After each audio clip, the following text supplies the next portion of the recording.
Regardons un peu la situation, les configurations astrologiques actuelles au regard de Jupiter et de Saturne. Je tiens en main des éphémérides et j'ai besoin de loupe pour lire les éphémérides parce que c'est très, très petit. Jupiter, actuellement, est à 24 degrés Sagittaire. Il va rétrograder pendant un certain temps. Et quant à Saturne, il est à 19 degrés Capricorne. Donc, on a affaire actuellement à un processus qui est plutôt disjonctionnel que conjonctionnel, dans les deux cas. Jupiter a fini par s'éloigner sensiblement d'Antares à 9 degrés, mais enfin il est toujours plus ou moins dans l'orbite, dans l'orbe d'Antares, et il n'arrivera à son... En plus, comme il va rétrograder, il va revenir vers la conjonction, en quelque sorte. Et comme je l'ai dit dans différentes interviews avec des voyants, notamment, il ne passera une phase véritablement de disjonction que dans le courant du mois de, disons, du mois de novembre, décembre, surtout quand c'est le mois de décembre, il passera en Capricorne.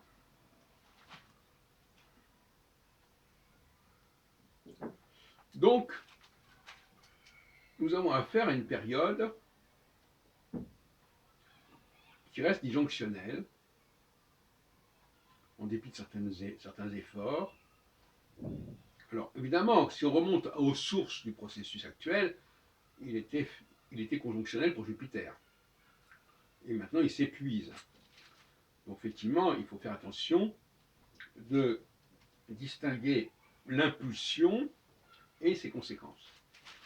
C'est certain que si on remonte à novembre 2018, on a un Jupiter qui, à ce moment-là, était à 0 degré Sagittaire. Donc en pleine phase de conjonction, en tout cas, bien que Antares soit à 9 degrés de Sagittaire. Mais globalement, et d'ailleurs il est passé rapidement, puisque dans le courant du mois de décembre, il était déjà à 9 degrés Sagittaire, donc en pleine conjonction avec Antares. Donc c'est ça qui a été l'élément déclencheur. Et puis là, évidemment, il y a les conséquences, il y a l'impact qui se perpétue d'une certaine manière, et qui va petit à petit s'épuiser d'ici le mois de novembre 2018. En revanche, en ce qui concerne la problématique saturnienne, qui aura vécu, qui aura connu le processus du Brexit, notamment, parce que Saturne, c'est plus la nation, c'est l'empire, c'est la fédération. Eh bien, il faudra attendre, parce que Saturne est 2 fois plus lent que Jupiter, il faudra attendre, alors je regarde 2020,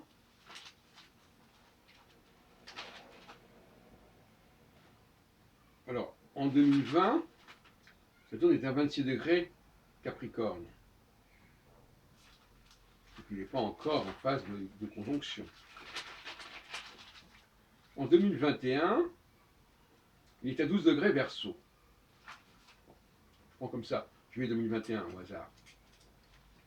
Or, il faut à peu près une vingtaine de degrés d'orbe, comme Régulus, qui est la planète, comme Fomalhaut, qui est à 0 poisson. Donc, il faut à peu près, quand on arrive à 10-12 degrés du Verseau, on est déjà dans l'orbe conjonctionnel. Donc, c'est à ce moment-là, attends, je remonte un peu plus haut.